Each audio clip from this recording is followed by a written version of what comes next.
What's up, guys? My name is Ragu Adibala, and this is Talking Funny.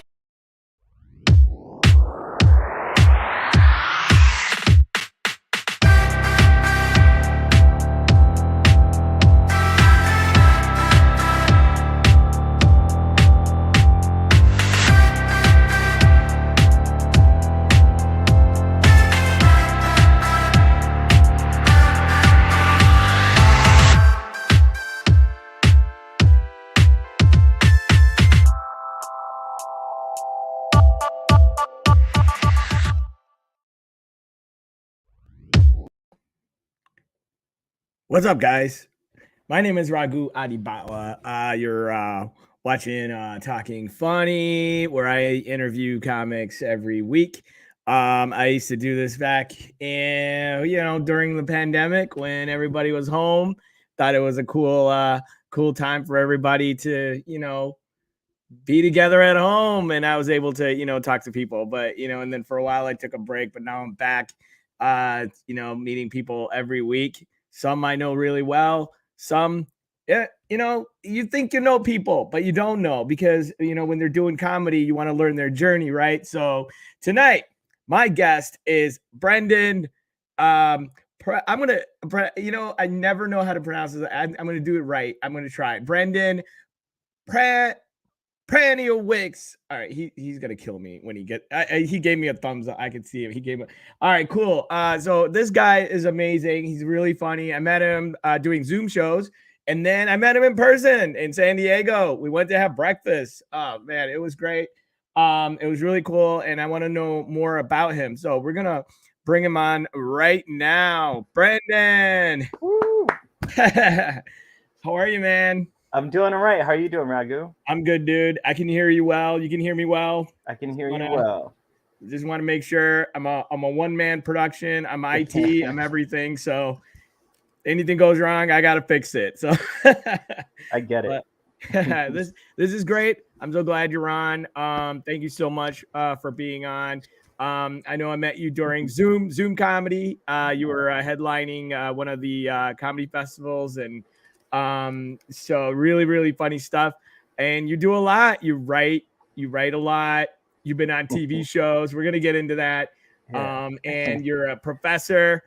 We're gonna get into that as well. But first, I want to know how you got into stand-up comedy. Why don't you tell everybody how that journey started? I got into stand-up. I'm a writer. I'm just pretending to be a comedian. It's just, I think we all are. It's just an act. But I wrote a book, and I realized I didn't know anything about comedy, so I better start figuring this out fast. But that's what got me into comedy, straight up, honestly. Yeah. So you're writing, and when did you do your first mic, or how'd you get on stage? I wanted to take classes. Okay. And the reason why is I'm writing a book, and I need to learn I need to do this right. I need to figure out how to write jokes. Right. You know, I need to be as realistic as possible. I need mentors. I need people to help me. So I joined a class. They taught me joke structure, and then I did a mini performance.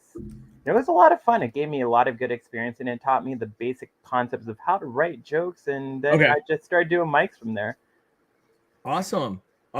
And so how'd it go?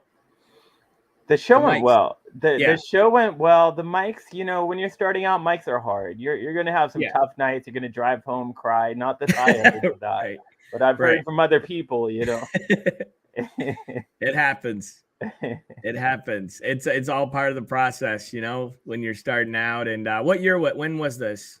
I think 2017, somewhere around there. 2017. Okay. Yeah. Cool.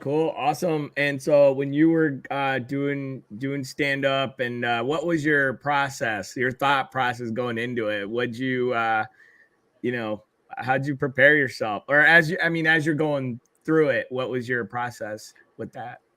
I was a drinker back then, so I would drink before I got on stage, and it was not a good idea because I would just get sloppy and just yell and be obnoxious and spend a lot of money.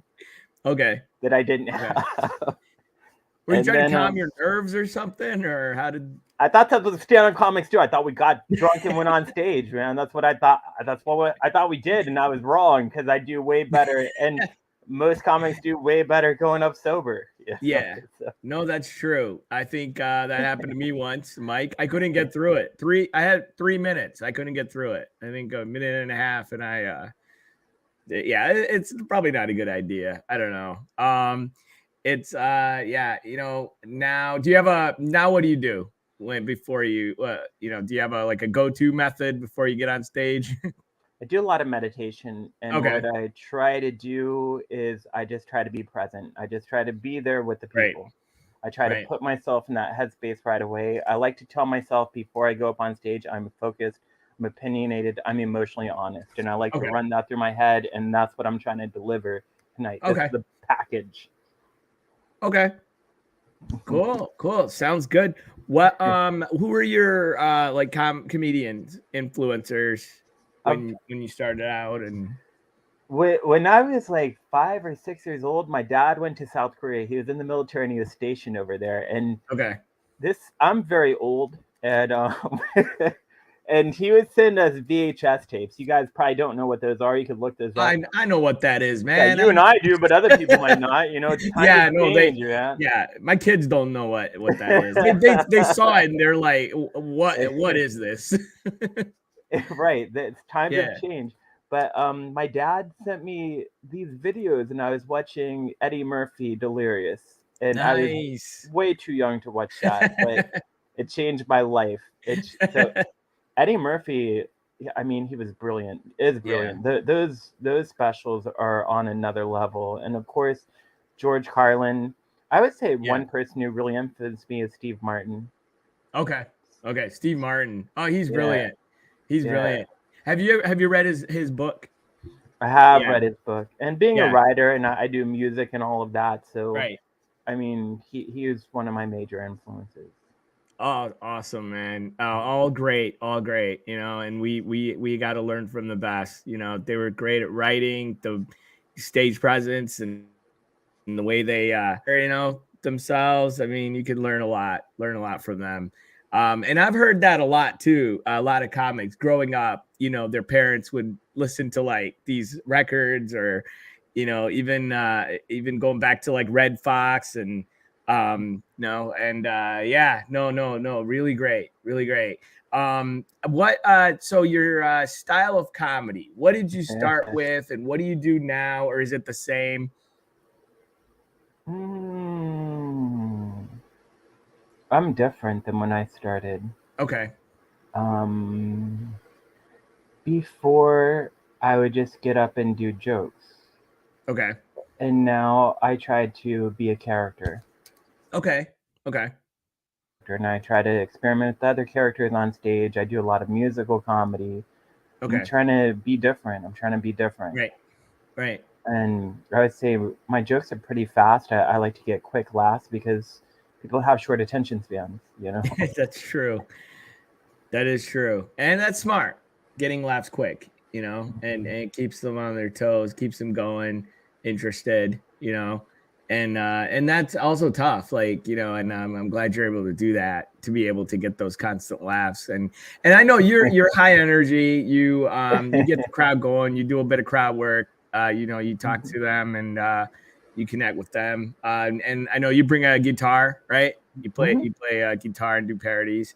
It's cool. And you, I know I was watching some of your clips, and you were talking about you being a professor and your students leaving these comments, which, by the way, I went and read. I'm like, where are these? All 5 stars though. I don't know what you're talking about. All good comments, love this guy. He's engaged. And then I did read the ones where they. Oh my God. I'm glad you turned it into material though, because it's that is hilarious. What are your by the way, do you still teach now, or you're still doing that? Okay.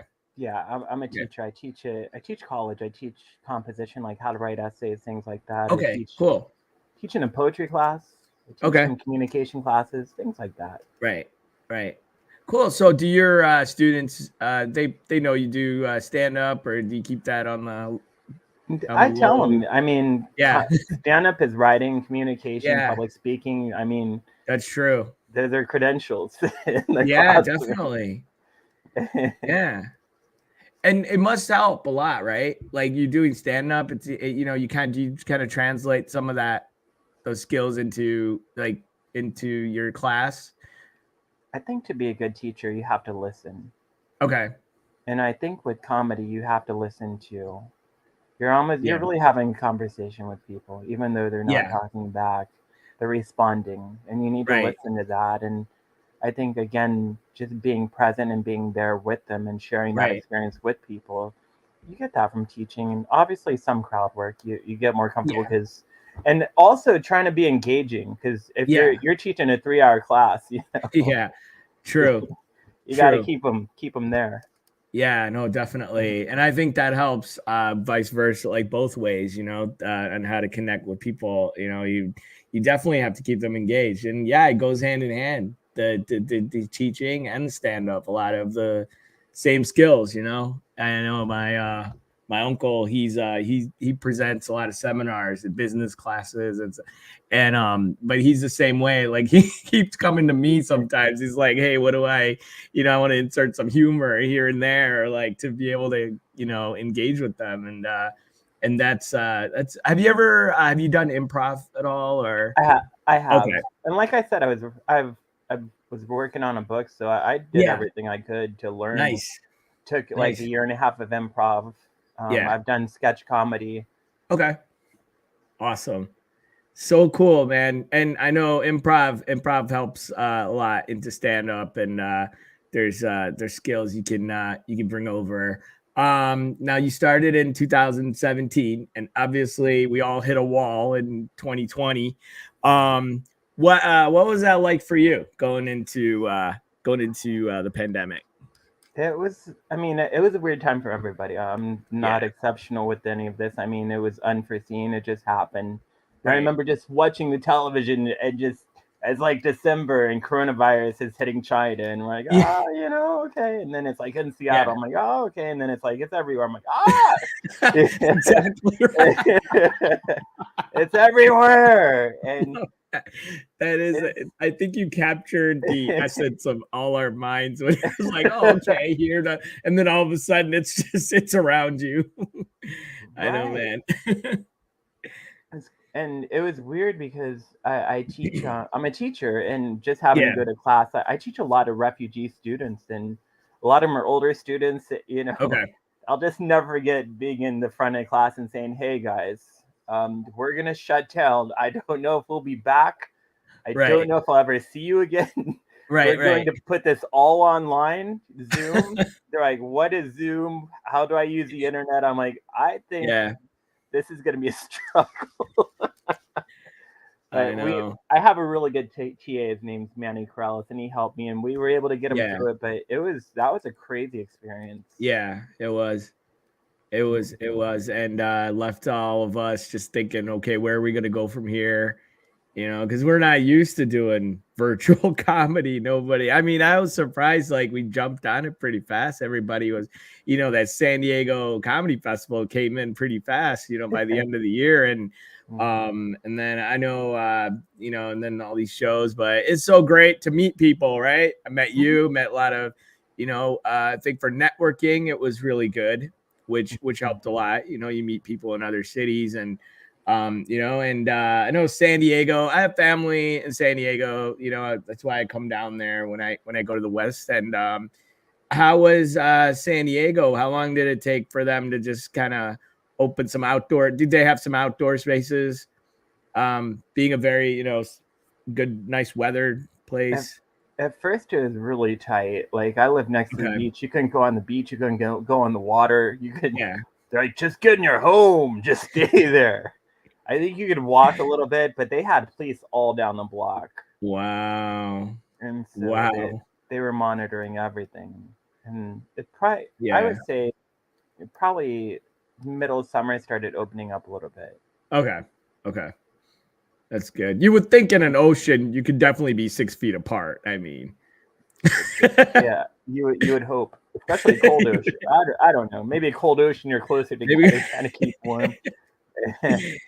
That's true. That's true. No, I love warm cities because at least you're able to even have that option to do outdoor shows at times, and which is really great. I know New York. I had some New York comics, and they were telling me the same thing. They did a lot of rooftop shows and whatever whatever you could. So yeah, San Diego's got a great comedy scene. I know that. Where all do you mostly perform around the West Coast? You travel. What's your thing you usually like? Your comedy? I do a lot of shows in San Diego, all over Okay, San Diego. I do LA about cool. monthly. Okay, I do travel a lot, not for comedy. I just travel a lot. So if I'm in another place, I'll hit up people and try to do comedy there too. yeah, that's cool. I Just know try you were to in Chicago. right. You're in Just try to Chicago. Yeah, it's good to network, and I think yeah, one of the best things you could do as a comedian is get outside your comfort zone. Go yeah. somewhere where they don't know you. Nobody knows you, and Exactly, see how your jokes work there. I mean, you do exactly. that all the time. You're always in a different state doing I try to, and it's funny, like, and it's usually like we go see family here and there. Like we're gonna be going to Seattle for like a mini family reunion. There's something going on, so I've never been to the Seattle, so I'm definitely it. gonna see what I can do there. But yeah, no, that's great. Like to be able to connect and um I mean that's what I love about going anywhere. You can connect with comedians and all of a sudden you have more in your network, and you can always come back and do things. And I like Madhouse Comedy Club over there in San Diego. It's pretty cool. Do you perform there a lot? Not a lot, but I performed there Yeah. quite a bit. And yeah, Okay. that's a great club. Robert, Yeah. who runs it, yeah, it's a great club. Do you produce shows? I do. I produce shows. Okay. I produce one of my own, and then I co-produce shows with two other shows co-produced. Okay. Awesome. How do you like producing? What do you enjoy? I mean, obviously you enjoy stand up, but how's producing for you? Producing's a lot of fun because again, it allows you to network, Yeah. but it also gives you more stage time. It gives you Okay. more stage Right. time, and it teaches you. I think that a lot of artists, no matter what they're doing, whether they're musicians, whether they're painters, whether they're photographers, this is a Yeah. business. It's all a business, and there's a Yeah. business side to it. And you have to have that periphery to really understand what you're Exactly. getting into. Exactly. No, it's great, and that's true. You do get more stage time because it's your Hmm. show. You're up there first, and you're talking to everybody. And I've never produced, but I have always, every people have asked, but I think I need to do a little more stand up before I'm not sure I'm there yet, but you know. So you did some short movies. So you did a bit of acting, right? I've Have done you acting, yeah, Yeah, a no, little hey, bit. acting is acting, man, no matter what, like, and it's always an experience. Even the smallest role, like you're just in like this big production, they make it it's a big thing because you gotta. So, tell me about your acting experience and how you still do it, or when did you start?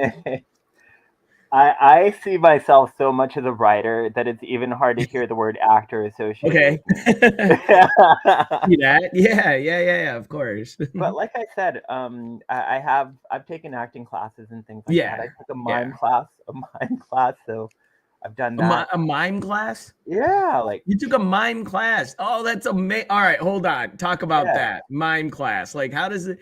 That's great. yeah. What's your experience been with that? I was horrible at mime. I'm not a mime. I was god awful. Our class got cut short because of COVID. I was ready to drop it in the first place. My teacher, I loved him. He was great, but mime's just not my thing. You know, just not my Did thing. you like try to talk too much? Like, No, I just have to explain things through writing, not physical actions. I know, man. Oh my god. I was so it's interesting we're talking about this because I just saw the movie Coda. Hmm.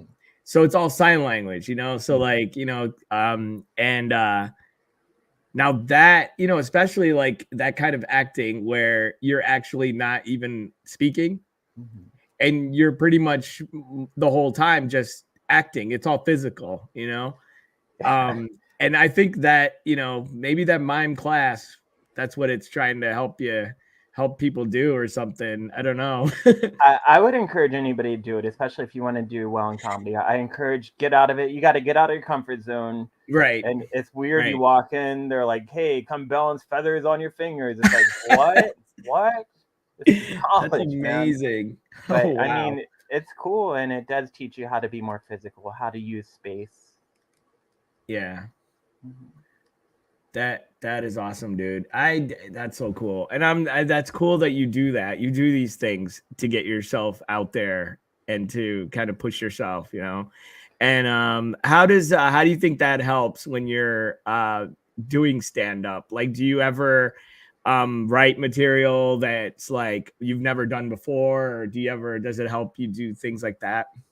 I am not a physical comic, and I want to be more of a physical comic. So Yeah. How does it help? Well, I mean, the whole thing about like getting out of your comfort zone. Oh, I'm sorry. Okay. That's what I meant. I meant like, because you're always you try new things and you're always putting yourself out there. I was wondering if that translates into like you doing that in your comedy. I got it. I think that a lot of people have goals in comedy. They're like, I want to be on Netflix, and I want to be the next Dave Chappelle, and I want to make $1 million and live in a mansion, drive a Lambo. And the only goal that I have as an artist across all the boards, I just want to grow. I just want to grow and get better, and I want to learn. So by putting myself in different situations, I learn more, and I grow that way. And I think it just makes me better. Right. Exactly. No, no, you're absolutely correct. You got to push yourself. You got to push yourself and progress, and and that's the way to be, and that's the way to do it. Where do you? Yeah, that's the only goal I have in comedy is just grow. Only goal I have as a writer is grow. That's fine. That's great. Yeah, that's great because like, I mean, focus on your comedy. Just do what you got to do, and then you never know because doors open. And that's what, because I think a lot of comedians sometimes sorry, my thing went blank, but a lot of comedians sometimes get bogged down with where's this going, and what and it's more about what are you doing right now in this moment, like what are you working on, keep doing that, do you just focus, and and goals are great, but not a lot of people want to keep them because they just want to just keep going. That's I've seen both sides. And this is work. This is a job. Yeah. And if you can grow just a little bit every week, I mean, you're getting better. What else more could you ask for? Right. Exactly. What are your do you have any like not like necessarily like a goal, but more like where do you see your comedy going? Like what do you want to do in like the future? Where do you see it?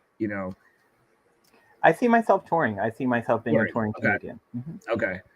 I think you're gonna do that. Yes. Yeah, it's happening. It's already happening in a lot. Yeah, man.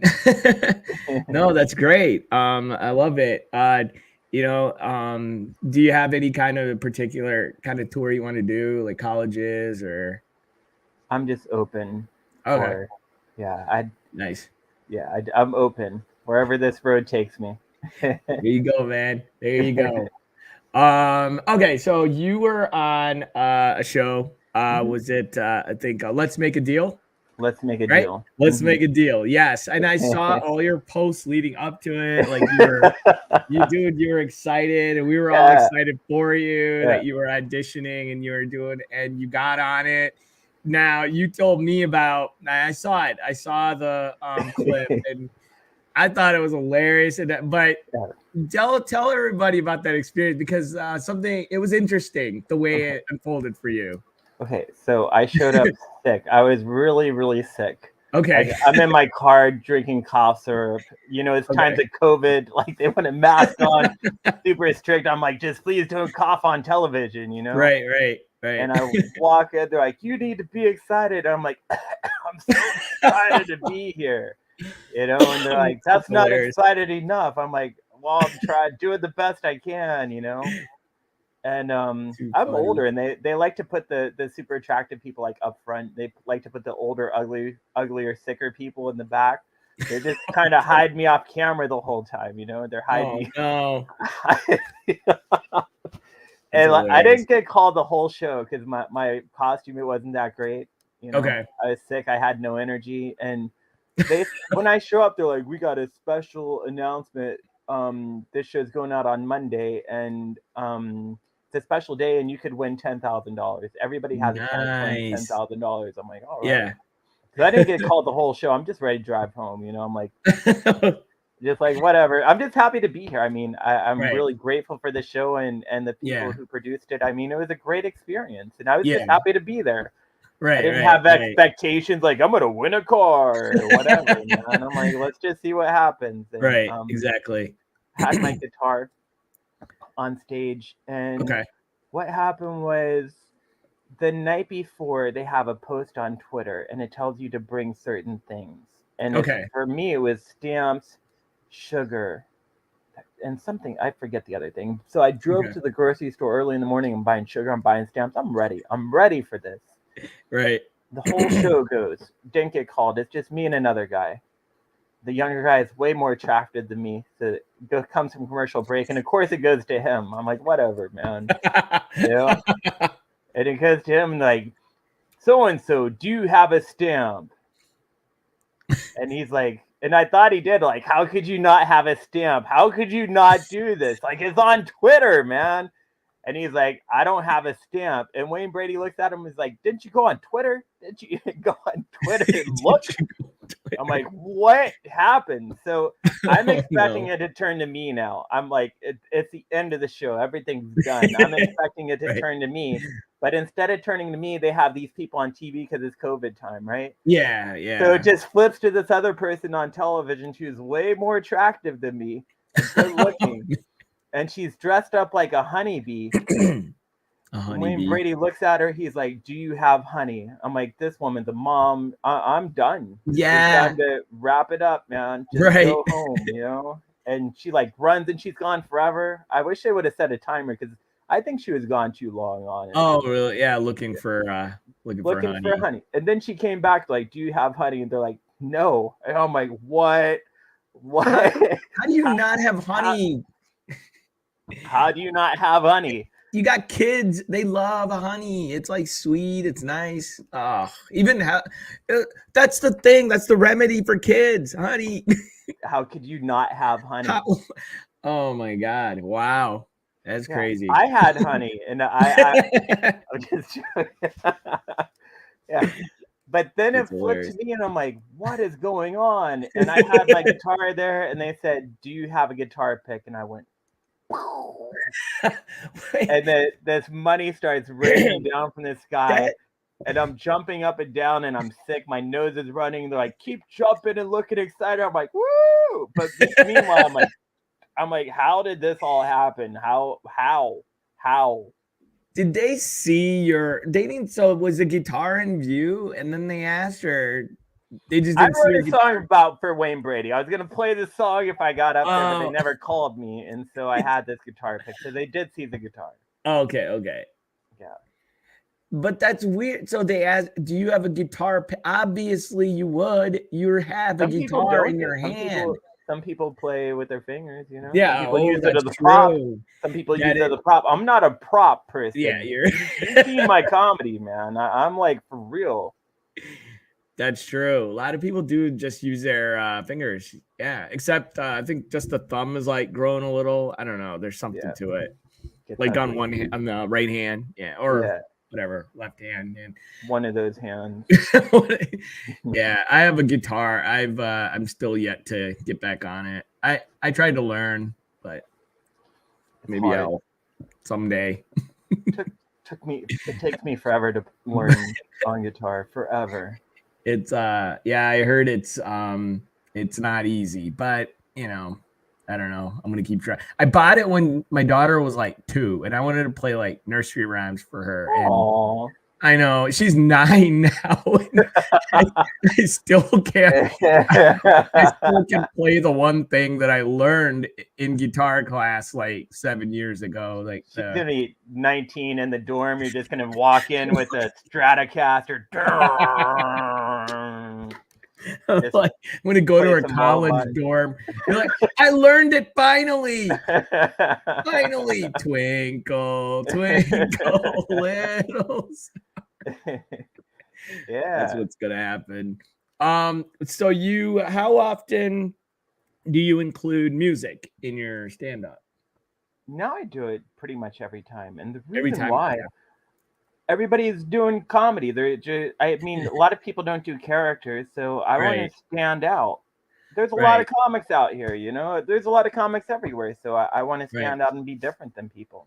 And I can perform without a guitar. I've done it many, many times, but I brought it on because I want to be different. Right, of course. Different. That's cool. I like comics with a guitar. We had a couple of Chicago comics that do that, and it's a lot of fun. Their songs are they're hilarious. These parodies that they do, and it's pretty cool. I like the breaking up of the of the material, like how it is. So it makes it easier on a show because, like I said, it keeps the audience engaged. And I think people either love guitar comics or they hate guitar comics. Okay. Yeah, that's true. That's true. It's one or the other. Like you can't just be like, I'm gonna see if I like it. No, it's one or the other. That is true. I want to talk about your book. I don't know how much you can talk about it, but just whatever you can. Tell us what it's about and what we can expect. And so my book is about a guy whose wife left. She just left, and he's like in turmoil. And she left because he has addictions, primarily sex, alcohol, quite a few of them. And he was a former comic, and he gave up comedy to be with this woman, and to pursue a more professional life. And now she's gone, and he has to really work on himself, and he's trying to get her back and work through all his stuff. And he gets back into comedy to cope and to help him get through these times. Yeah. That is awesome. I like that. I love it. It's very real. Very, very real.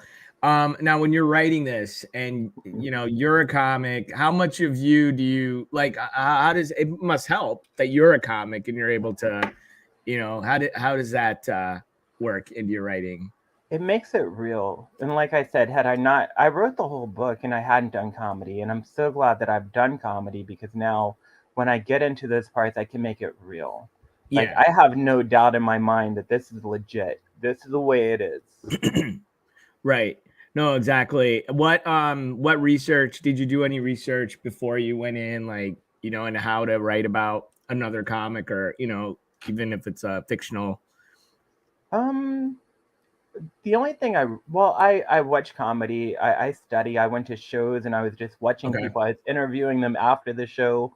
Oh, cool. Calling me while they're driving up to LA. They're like, why do you want to talk to me? I'm like, just tell me about comedy. Everything you know.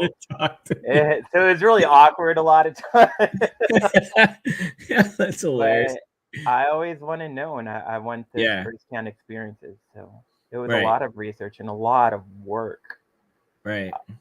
Yeah. It definitely is a lot of work. When did you start writing? I started right around. It's almost been 10 years I've been working on this book. Wow. Okay. Yeah, it's a little too long. Yeah. A little too much time, I understand that. I started writing a book. It was like, I think it was like a few years, like maybe 2, 3, almost 4 years ago. And every year I'm like, this is the year I'm going to sit down, write every day. And I set myself a goal, and it's not, it's hard. Is this your first book that you're writing? It's my first real book. I've written other books, but they don't. I mean, Okay, let me put it like this. If you ever go to Egypt, which I never have been, but not every pyramid they built was a perfect pyramid. If you go out away, there's like toppled over pyramids and the shitty pyramids, and it took them a long time to get to. I have a lot of broken down pyramids out there that took me to get to this pyramid. I love the analogy. That's awesome. I'm not Illuminati. I'm not Illuminati. No, that like definitely describes, I think, book writing or anything that you're, until you just keep doing it, and you'll have some great ones and you'll have some not so great ones, but and then there are the pyramids that are up there that people come to see, and and who knows, this might be another broken. Actually, I feel really good about this book. No, I think this will be the one. It'll be the 8th wonder of the world. It will move over Egypt. You got. I think readers, I'm happy. But I think this one, yeah. I do feel good about it, and the reason why I put the first chapter in a contest, like a national contest, and it got second place. Nice, very good. Money. Okay. So if you have a hot first chapter, like that's a selling point. Yeah. And I've entered other chapters in contests, and I've been a finalist in quite a few, and I've gotten really good feedback. Okay. Every time. Okay. So I feel confident about it. And if I didn't, I'd be like, Ragu, this book is another messed up pyramid, man. Like, I can be pretty honest about what I'm doing. No, that's good. That's good. I'm glad you're honest, and I'm glad you're keeping it real, because that's what we want to know, like because I'm sure a lot of other people are trying to write and they want to know, like how, because we can't sugarcoat it. It's not going to be easy, and it's a process. So, everybody learns from other people. So, that's definitely. No, great, dude. So now you're writing. What do you want to do? Do you want to write, like, I know you're writing a book. Do you want to do anything with comedy, like write for a show or a movie, or, what do you have any, anything big? The only goals I have right now is I want to put together a headliner set for comedy. Okay. I have a bunch of songs, and I'd love to make an album. Oh, that's cool. Yeah. Of course. And while I'm working on the book, I could probably have a collection of short stories and a collection of poems to put together when I send out the book as well. Okay. So that's very like the big goal as far as for writing for comedy, or I'll take that road where it takes me. Right now I can only focus on this and just make this the best product I have. Exactly. That's my goal. Yeah. Very cool. And I definitely see you making an album with all the songs that you do. I think that's a reasonable goal. That's awesome. And I see that happening. Very cool, man. What do you have coming up? What are you working on? What do you got coming up? I'm going to a big writers convention on Wednesday. Okay. It's in Philadelphia. It's called AWP. It's a writers conference. Oh, wow. That's cool. Yeah. Excited to go there and just meet writers. And my friend from Rhode Island, he's a writer. He just got a book published a couple years ago. He's going to be there. So we get to hang out. I went to grad school with him. My mom's going to come. So it's going to be cool to hang out with my mom. Very cool. And I did get on a show there too. It's going to be on Saturday. I was just going to ask if you're going to do something out there. That's cool. Yeah. Very cool. I know you came to Chicago. I want to hear about your Chicago experience. I know you did some shows. What shows did you do? I did Josh Thomas's show. I forget the name of the club, but it was a great club. It was awesome. It was yellow like my shirt. Oh, nice. Okay. Yeah, there are a lot of good shows. And I remember, I forget the name of the play, but I remember it was I heard of it. It's definitely one of the ones that everybody's definitely. I want to say it was like Lincoln Lodge, or it was something, but look it up on my phone. Yeah, no, but it was cool. I'm glad you were able to come there. Was that your first time in Chicago? It was my first time. I've never been to Chicago. I have that's what I was who gonna live there. ask. Like you were taking pictures everywhere. What'd you do? What else did you do in Chicago? I did as much as I possibly could. I did the mile walk, the Miracle Mile. I was on a boat just taking pictures, and I went to the art museum. The bean. I actually kissed the bean. The bean. I had to kiss the bean. Yes. Had some pizza. Where'd you eat pizza? You remember? I can't remember. I'm so bad. I'm getting old, man. There's a lot of good places. Wherever you had it, it must have been good. Chicago is known for a lot of their pizza. I grew up in upstate New York, so I love the New York pizza. It's funny, when I first got married, my wife, we were having pizza and I folded my pizza and she was like, "What are you doing?" I'm like, that's what you do. Because that's a New York thing. You fold the pizza. And I am trying to fold like a deep dish. Like this girl's like, but yeah, no, Chicago is definitely known for pizza. And I hope you make it out here again. I know you were here on a big weekend too. It was like Memorial Day weekend or something. It was Labor Day or Memorial, one of those. Yeah, it was like a holiday weekend, I think.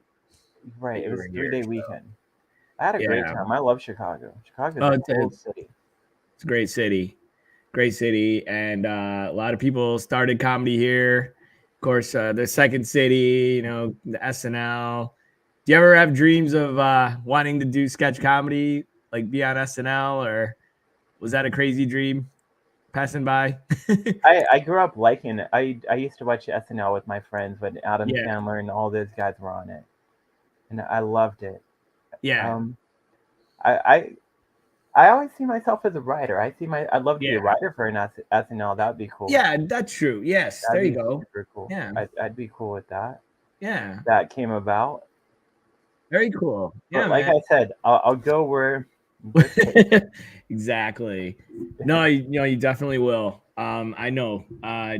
Because you're very creative. You write well. You're hilarious. Thank God for Zoom shows. And we had a great time eating breakfast. That was a fun morning. Where she left the pay thing on our table. Oh, we definitely should have done. For all of you who are gonna hear this later, it was hilarious because the waitress left her like card scanning machine, the thing on her table, and we were like, oh, why don't we go and like charge people for crossing the street or something? Hey, buddy, you're gonna have to swipe your card. It's gonna be $5 before you get to the other side. I'm sure they'll appreciate it. I mean, all the money would go to them, Right. We would have done them a tremendous service. Exactly, man. So I'm gonna switch gears here. And this next, what I want to do is called Ragu's hot sauce seat. Okay. Ooh, hot relation seat. Between my name and sauce. Just gonna put me on the hot seat, really? Yeah, really? The hot seat. All right. Okay. Yes, it'll be. And there's just a bunch of questions, random questions that you just have to like think of an answer. Excuse me, my voice is going. Think of an answer off the top of your head. You ready? I'm ready. All right, man. Here we go. You're at a store, and what kind of items do you buy at the store to make the cashier really uncomfortable looking at what you bought? I think everybody would say condoms. Yeah, that's a popular. But that's I wouldn't do that because everybody's doing that. I would say because you take a different road. You think outside the box. I would get a bunch of tampons, like maybe 3 shopping carts full of tampons, and take those up there and just say, "You wouldn't believe the mess I'm dealing with today." Oh my God, that's what I would do. Love it. And it's interesting you said 3 because that is 3 items right there. One item is the shopping cart full of the tampons, and there's 3 of them. That works. Yeah. You're on another level, man. You're like, you think way outside the box, which is great. And I'd probably have like 20 packs of tampons, and I'd do the 15 item or less. I'd do that too. Just to make them even more uncomfortable. Of course. Because you got to keep going in there. Like, oh, man. That's a lot of uncomfortableness. And I don't want to ask what you want to do when you, I don't want to go there. I just say, don't assume my gender. You know, that's what I would tell them too. Like, don't assume my gender. Oh man. Oh boy. All right. No, that's probably the best answer I've heard. Holy crap. All right, here we go. Number 2. Okay. Number 2. Okay, you're on a raft with a baby, a nun, and an old man. And there's only room for 3 of you. So one of them you got to push off the raft. They're not going to make it. So just because you need room. Could I kick 2 people off the raft, or can I? I mean, you could. Let's start with one. Who'd one be, and then we'll go from there. You know, I'd probably kick the nun off because, like, I mean, like, I don't know, they're not going to procreate, you know. You know. Yeah, they're just kind of taking up space, you know. That is true. That is true. But what about so if you had a choice with another one, who would it be? I'll let you do that. You know, I would assume a lot of people would say the old man. Yeah, people have. And that would be my instinct, but I'd have to say the baby. All right. Yeah. So you're gonna kick the nun and the baby off. It's just you and the old man on the raft. I mean, at least old men, they're kind of quiet, they're reserved, they have knowledge and wisdom to shut up. But have you ever been in a movie theater with a baby? Yes, I have. Do you want to really be on a raft with the baby for I don't even know how long? You make a good point. I'd probably get rid of the baby first. Like, awesome. Yeah. I have 2 small kids, so even then I would still say yeah, probably. So it's especially though, oh my god, the baby in the movies. Oh, by the way, speaking of that, I'm cursed. I think I'm cursed because every time I go to a movie theater, people are always talking around me. Oh. Every time my other family member, they all go to a movie theater, they have a nice, quiet experience. Like it's like, hey, did anyone talk around you? Like, no, it was quiet. Then as soon as I go there, like a phone rings or there's a baby. One time there was a child walking up and down my aisle. I just had to tell his dad, like, get this kid out of here. Like, it's just me. It's me. Maybe it's the same people who keep following you into the theater. It's like, I think Ragu is going to go see blah, blah, blah. Yeah. And I wish people knew that about me, that nobody would want to come to the theater. I'd be in there, you know, and I should make a shirt. Oh, man. Okay, here we go. If you had a choice between 2 superpowers, just 2, not 3. 2 superpowers, yes. Invisibility or flying. What would you choose? Invisibility or flying? Or fly everywhere? Just be able to go, just fly. This is a tough question, you know. This is a good one. I'd have to say invisibility. Invisibility, okay. Yeah, man. For a lot of reasons, like it'd be fun to like just like flash out the middle class, then flash in. Yeah. Like, be like, oh, you guys are having technical difficulties on Zoom. Now we're having technical difficulties in real life, and just like, and then just leave. Nice. You know? That'd be pretty sick, huh? That would be cool. That would be cool. You could just walk into a comedy show. If there's people you don't like, you could just like disappear, and then bam, you're on stage. Exactly. Bam. Nice. Very cool. I'd have to say invisibility. Okay. Not for perverted reasons. I'm sure a lot of people say that. I said that. Yes. I would not be perverted at all. I'd be the least. I sound like Donald Trump, right? I'd be the least perverted person, invisible person. Be tremendous. I wouldn't grab anybody. That's an awesome impersonation, man. I miss those impersonations. Nobody does them anymore. Now it's just Joe Biden. That's it. That's my Joe Biden. Sniffing. Well, America. All right. Here we go. I'm terrible at impersonations. I do a good. I think I do a good Sean Connery. Really? Yeah. We named the dog Indiana. Okay. That's great. Right. I love it. That was really good. That was okay. I wanna try it once at an open mic, like incorporate it somehow. I think I might. Maybe not. Maybe not. Oh man. Okay. Hang tight. 1 second. I got a low battery signal. This is gonna be great. Hang tight. See, this is what I mean by my production, right? It's just me. Oh, here we go. It'll be an easy fix. Hold on.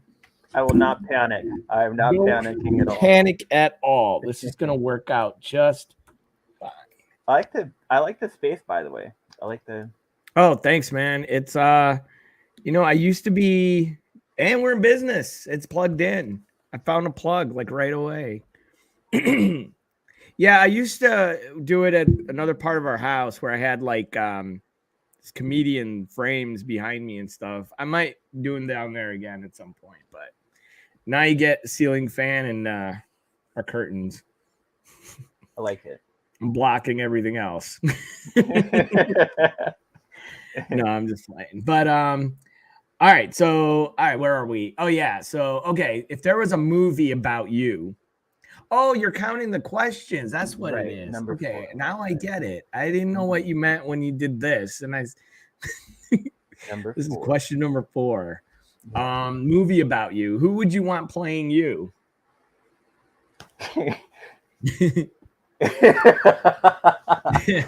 My first thought was Selma Hayek because she's hot. I could watch her all day. It would have nothing to do with me, but you know what? She hasn't done a movie in a long time. If she came out of retirement to be me in a movie, yeah, I'd watch that movie a lot. Nice. Awesome, man. I love that answer. Selma Hayek's cool. She's cool. Yeah, she's cool. I like her. She's cool. I like to listen to myself speak in a Spanish accent too. That'd be kind of cool too. Oh yeah, exactly. Yeah. Let's see here. What would your autobiography be called if you wrote a book about you? My autobiography. Yeah. What would you call it? Disappointing to my parents. That's awesome. Disappointing son. And then have like little teardrops, like the gang tattoo teardrops, like on the. Oh no! All right. Oh, that's really dramatic. Wow. That's dramatic. All right. See, without that, it'd be like maybe a humorous autobiography. Once you add that teardrop, it's just a whole other level, I think. Game changer. Yes, sir. All right, here we go. Which comedian would you want to meet and have a conversation with? Let me think. What comedian would I want to meet? You know, it's hard to talk to comedians because a lot of them aren't very nice people, but you have to be honest. Yeah. A lot of them are dicks. Preferably one that's not a dick. Preferably one that's not. All right. Ragu. I'd talk to Ragu. How about that? You talk to me? Oh, well, you already are talking to me, but I'm not gonna be able to like give you some wisdom on stand-up comedy or something. Let me think. I don't know. I mean, all right, let's pretend for a second. Everybody's nice. It's a nice world. I know. I'm just joking. I was being facetious. I was just joking. Oh, okay. It was a joke. There's a lot of nice comedians out there. They're just hard to find. Okay. True. I would say it's true. I haven't meet any comedian. Let me think. Alive or dead? Yeah, both. Doesn't matter. Okay, this is changing everything. This is a complicated question. Now all the nice people were gone, I guess. all the nice ones are gone. Richard Pryor would be cool to meet. You know, Richard Pryor? He was such a good writer. Yeah, he was such a good performer, and yeah, I think he'd be really honest and genuine. Like he'd be a great person to just have conversations with. Definitely, I see that.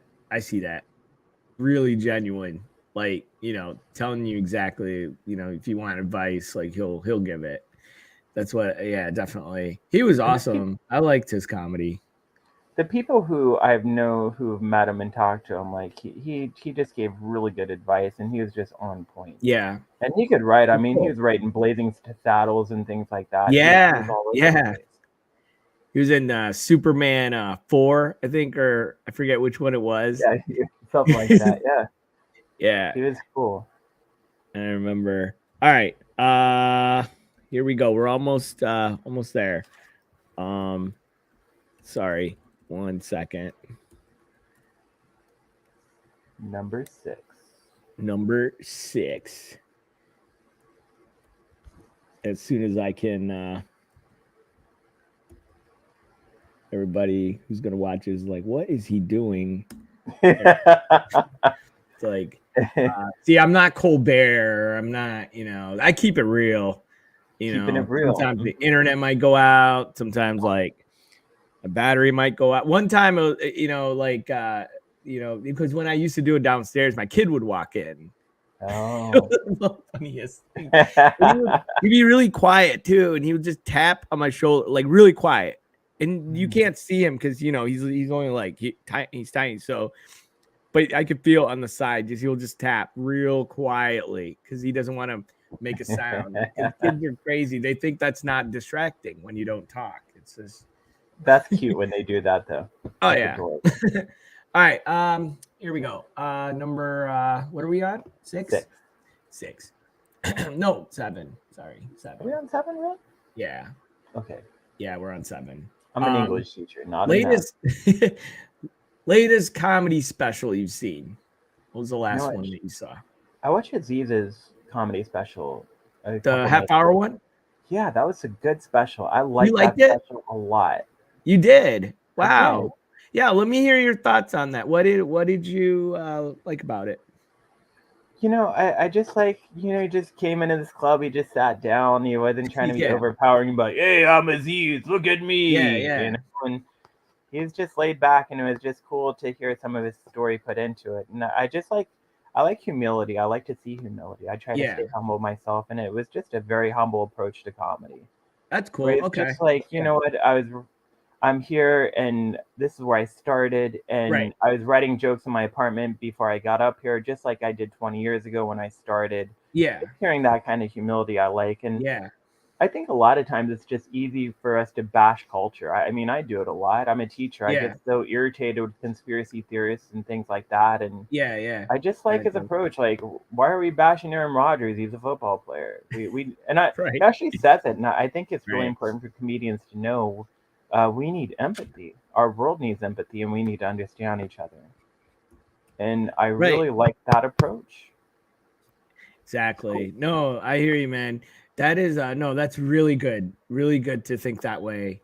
And I think that's the best way to be more natural about things, not like airy and just kind of pretend or, just kind of be yourself. Just be, just you, be real. And I think that's what he was trying to be, because I mean, all the stuff that he's been through and everything, he's trying to bounce back, and it must be hard to come back from something like that, I've never been a big fan of him at all. I thought he was okay, but I really like that special, and I like the message he was saying. And I like his approach. Definitely. Last question. Excuse me. I'm sorry. What do you prefer, Ragu or Prego? Ragu or Prego. Since I'm on the show, I'd have to say Ragu, All right. Yeah. Since you're on the show, I get it. Like, you don't have to sugarcoat, man. If you want to go after the Classico or the Francesco Rinaldi or whatever. I would have to say neither, honestly. I think they're I don't know. I just think they're, how can I say this, junky. They're like junk pasta. They're like little kid pasta that you eat with fish sticks, or like, right. Yeah, like Classico or something like that. That's legit. It's like maybe $2 or $3 more, but you know what? It has that fancy little jar, that looks like they put some love in it, Oh yeah, looks very Italian. I've had people say they make their own pasta, and I don't talk to them anymore. And, that's how it is. Yeah. No, I'm just playing, but so cool, man. Yo, that was the show. Yo, thank you so much for being on. Hope you had fun. Do you have any shows coming up for your San Diego people and everybody who might be in San Diego? Listen up. This guy's funny. What do you got? Yeah, I'm on the show in Philadelphia. I'd have to look up the flyer. Oh, But if you follow that's me the on next show, social right? media, Philadelphia. and then Okay. coming back on Sunday, I'm on doing the Prohibition Room in San Diego on Sunday. Prohibition Room in San Diego. Okay. What's your Instagram handle? It's just my last name. Okay. My last name. All right. At what? How do you pronounce your last name? Praniewicz. Praniewicz. That's how you pronounce your name? Wow. Praniewicz. Praniewicz. All right. So, guys, it's at Praniewicz. And if you look him up, you'll be able to spell it. You know, and then, of course, his full name on Facebook. And definitely come out, see him. Prohibition Room Sunday.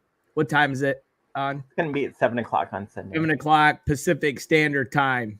Pacific Standard Time. All right. If you're traveling San Diego, make sure you're in Pacific Standard Time. It's 7 o'clock, right? Prohibition Room on Sunday. You'll see him. Oh man, Brandon, thank you so much for being on, buddy. Thank you. I'll see you around the scene next time I'm in San Diego. Let's go have breakfast again. I love that. And if you want any tips on Seattle, let me know. It's an awesome city. Will do. Oh yeah, of course. I will let you know. Thank you very much. You take care. You have a good night. Thank you. Yep. Bye. That was Brendan, guys. Oh man, what a great guy. He, really funny guy, does everything, he writes well, and I wish him all the best. All right. We you know what? That was the show today. And we're gonna have another really great guest next week. So you guys, next it'll be next Thursday. I always put all the stuff on my Facebook and also at RRA Comic on Instagram. So until then, this is Talking Funny. You guys have a great night.